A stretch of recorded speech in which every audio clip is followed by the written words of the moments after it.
India's number 1 varicose veins hospitals ఐబీసీను సంప్రదించండి. మీ నొప్పి లేని ప్రయాణాన్ని ప్రారంభించండి.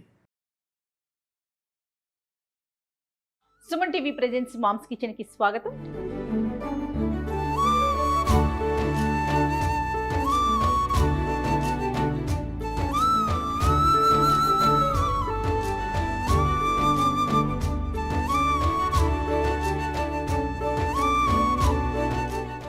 శ్రావణ మాసంలో ప్రతి శుక్రవారానికి సంబంధించి మంచి మంచి నైవేద్యాలు ప్రసాదాలు రమ్మగారు చూపిస్తున్నారు కదా. మరి ఈ రోజు ఏం ప్రసాదం చూపించబోతున్నారో రమ్మగారు? శనగపప్పు పాయసం చేసుకుందాం. శనగపప్పుతో పాయసమా? ఓకే. మామూలుగా పెసరపప్పు గుమ్మడికాయ కలిపి చేసుకున్నాం. పెసరపప్పు ఈ శనగతోటి కూడా చేస్తారు. అప్పుడెప్పుడో ఉడిపి వెళ్ళాను చూడు, మొన్న వెళ్ళింది ఉడిపి కాదు, 5-6 ఏళ్ల క్రితం ఒకసారి ట్రిప్కి వెళ్ళాం. అవును. అప్పుడు ఈ శనగపప్పు పాయసం గుళ్ళు దేవాలయపు భోజనంలో వడ్డించారు. ఉడిపిలో అలా డిఫరెంట్గా ఉంది. ఏమనుకున్నంటే పూర్ణం వడ్డించారని భావించాను నేను, కానీ అది పూర్ణం కాదని, అది పాయసం అని పక్కన కూర్చున్న ఒక తెలుగు వచ్చిన కన్నడిగా ఆవిడే నాకు చెప్పారనమాట.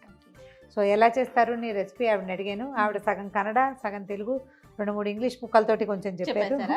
ఆవిడ 3-4 వెరైటీలు చెప్పారు. 2-3 వెరైటీలు ట్రై చేసి నాకు బాగా నచ్చిన వెరైటీ ఇవాళ ప్రజెంట్ చేస్తాను. తప్పకుండా. అమ్మవారికి కూడా మనం మీరు శనగపప్పు ఇష్టం అని చెప్పారు. లక్ష్మీదేవికి శనగపప్పు అంటే ప్రీతి కాబట్టి శనగతోటి చేసే ఏ తీపి పదార్థమైనా, మనం బూరెలు చేసుకుంటాం కదా, ఇలా పాయసం చేసుకోవచ్చు. శనగపప్పుని బాగా శుభ్రంగా కడిగేసి 1-2 గంటలు నానబెట్టేసేయండి. దీంతో పాటుగా 1 కప్పు శనగపప్పు అయితే 2 స్పూన్ల బియ్యం, అంతే బియ్యం 2 స్పూన్లు చాలు.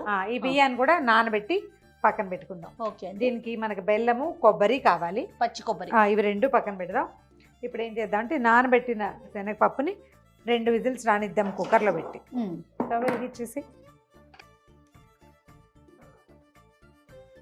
పప్పు నానబెట్టేసుకున్నాము.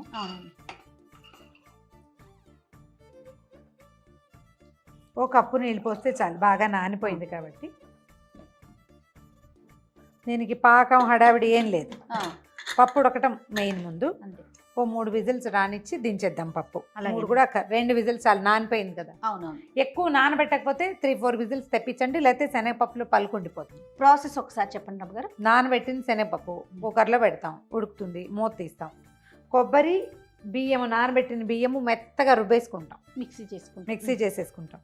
ఈ శనగపప్పులో నీళ్ళు అవసరమైన కాసిన నీళ్ళు పోసుకుని బెల్లం వేసి, బెల్లము శనగపప్పు కలిపి ఉడుకుతూ ఉండగా మనం ఈ రుబ్బేం కదా కొబ్బరి పాలు, బెల్లం, బియ్య పాలు అవి పోసేస్తాం. ఇంకా పైన పాలు పోయక్కర్లేదు, కొబ్బరి పాలు అక్కర్లేదు, ఇవి 2 రుబ్బి పోసేస్తాం. బాగా ఈవెన్గా ఉడుకుతుంది. ఈ బియ్యం కూడా ఉండటం వల్ల చిక్కదనం వస్తుంది. ఎందుకంటే శనగపప్పు బిళ్ళలుగా ఉంటుంది, బేడలుగా ఉంటుంది కదా గింజగా, దానికి చిక్కదనం కోసం అండ్ ఏమనాలంటే దాన్ని బైండింగ్ కోసం బియ్యం. అట్లా మనం ఇందులో శనగపప్పుతో పాటుగా సగ్గుబియ్యం వేసుకోవచ్చు, పెసరపప్పు వేసుకోవచ్చు, ఏదైనా వేసుకోవచ్చు. మనం బియ్యము కొబ్బరితో చేస్తున్నాం. అది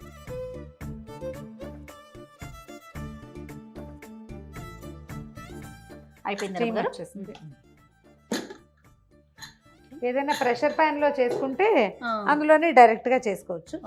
అయితే మనం కొంచెం మనం కుక్కర్లో పెడితే కాస్త మెత్తగా అయిపోతుంది. వేరే పాత్రలోకి పప్పు చూడు ఎంత బాగుంది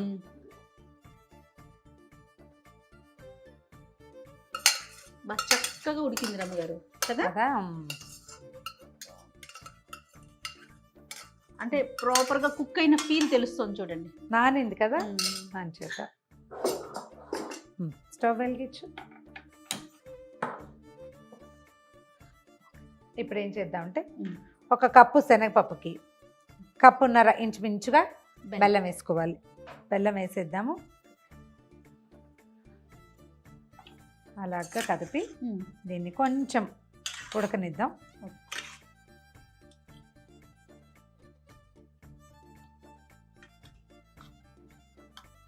బెల్లం కరిగాక మనం బియ్యం కాసి నానబెట్టి పెట్టుకున్నాం కదా, నానబెట్టి పెట్టుకున్న బియ్యము 1 కొబ్బరి చిప్ప గ్రైండ్ చేసేసాం చూడు, ఇట్లా పాల్లాగా వస్తుంది. ఎంత బాగా వచ్చిందో. ఇది నానిన బియ్యం కాబట్టి మెత్తగా అయిపోయింది కదా, తొందరగా ఉడికిపోతుంది. దీంతో కలిసి చక్క ఫిర్నీలాగా వస్తుంది అనమాట. బియ్యం ఇన్ని బియ్యం చాలు, అందుకనే జస్ట్ మీరు 2 స్పూన్స్ వేసినట్టు అంతే. ఉడుకుతుంది. కొంచెం బెల్లం కరిగితే సరిపోతుంది. బెల్లం కరిగాక మనం బియ్య పిండి పోసేసుకోవచ్చు.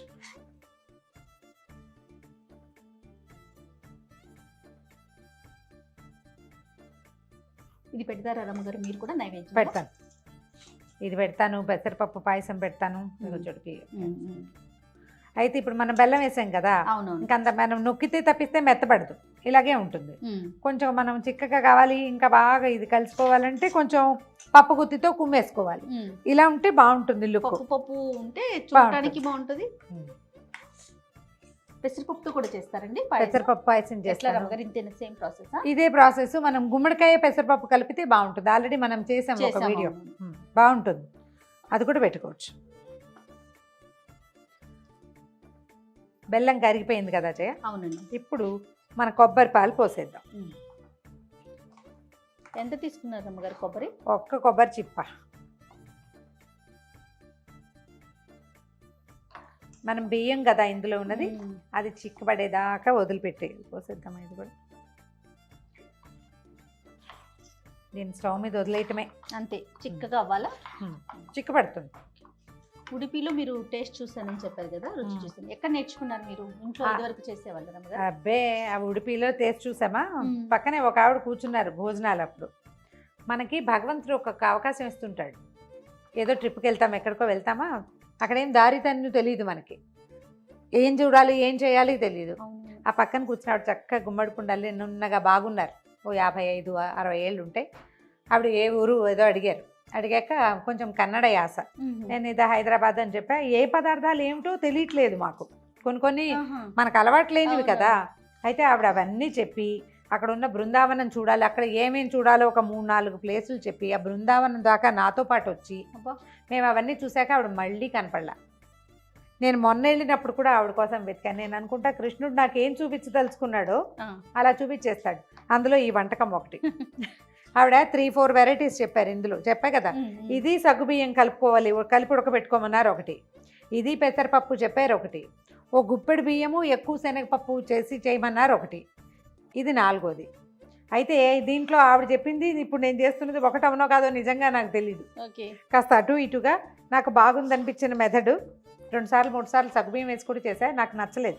అండ్ మోర్ ఓవర్ మనం ప్రసాదంగా చేసేటప్పుడు సగ్గుబియ్యము సేమియా సాధారణంగా వాడం.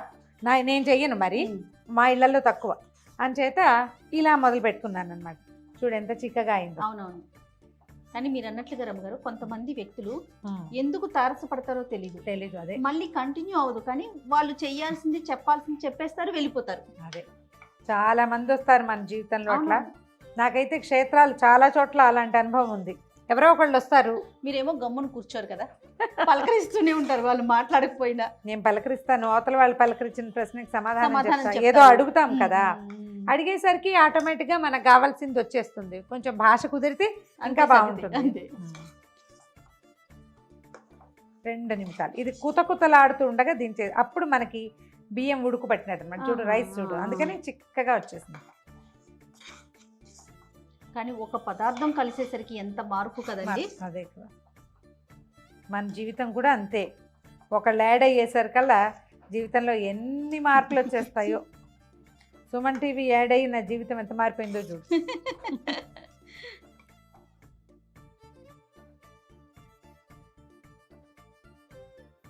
నీ పాలు తాలికలు వాటిని గుర్తు చేస్తోంది కదా. అవును రమ్మగారు.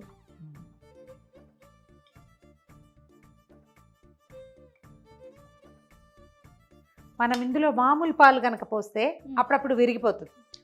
చిక్కటి పాలు కూడా పోసుకోవచ్చు. ఒకసారి పాలతోటి కూడా చేశాను నేను. నెక్స్ట్ టైం చేసినప్పుడు పాలు సగ్గుబియ్యంతో చేద్దాం, అంటే దేవుడి ప్రసాదంగా కాకుండా. ఇప్పుడు ఏదో అమ్మవారి ప్రసాదంగా చేస్తున్నాం కదా. నెక్స్ట్ టైం ఇందులో నేను నేర్చుకున్న 2వ మెథడ్ చెప్తా.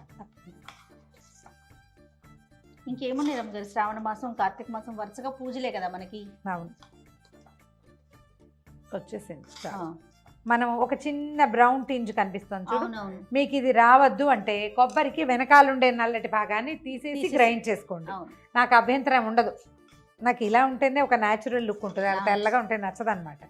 సరే తీసేద్దాం జయ. కుతకుతలాడుతుంది చూడు. అవును, సరిపోతుంది. అంతేనండి. అంతే. దీన్ని స్టవ్ ఆపద్దు కానీ ఏలక పొడి వేసి దీన్ని పక్కన పెట్టేద్దాం. ఓకే, కాలట్లేదండి. లేదు, పట్టుకోగలిగే వేడిగానే ఉంది. తీసేద్దాం, పక్కకు పెడదాం. ఒక చిన్న మూకుడు పెట్టి ఇందులోకి తిప్పమంటారా? కలిపి ఏం కాదు. ఏలకపొడి సెటిల్ అయింది పైన, ఎందుకంటే ఏం లేదు. చక్కగా ఇది ఇంకా చిక్కగా కావాలంటే కొబ్బరి పాలు కొంచెం చిక్కగా తీసుకోవటము సరిపోతుంది. ఇది ఒక గంటకి సెటిల్ అయిపోతుంది. ఇంకొంచెం చిక్కగా అప్పుడు ఇలా స్పూన్తో తీసుకోవచ్చు అనమాట. చిన్న పలచగా మనం ఎక్కడైనా వేస్తే అది ఇట్లా కరుగుతుంది, కొంచెం జరుగుతుంది తప్ప పరిగెత్తదు. ఇప్పుడు రన్నింగ్ రేస్లో ఉంది, అంత రన్ చేయదు, కొంచెం బ్రిస్క్ వాక్ మాత్రం చేస్తుంది.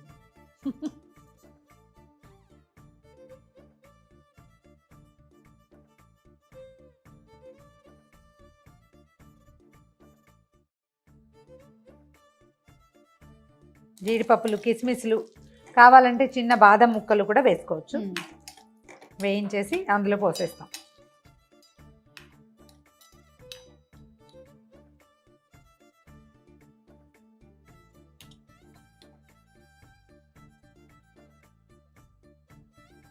మన ఇప్పుడు శనగపప్పు పాయసం రెడీ అయిపోయింది. ఇందాకటికంటే చిక్కబడిపోయింది చూడు. అవునవును, ఇంకా సేపు ఆగితే మరి ఇంకా బ్రహ్మాండంగా చిక్కబడిపోతుంది. ఇలా ఒక కొత్త పాత్రలో చేసుకుంటే ఇక మళ్ళీ ఇంకో సర్వింగ్ డిష్ లేకుండా ఈ డిష్నే తీసుకెళ్ళి అమ్మవారి దగ్గర కూడా పెట్టేసేయచ్చు.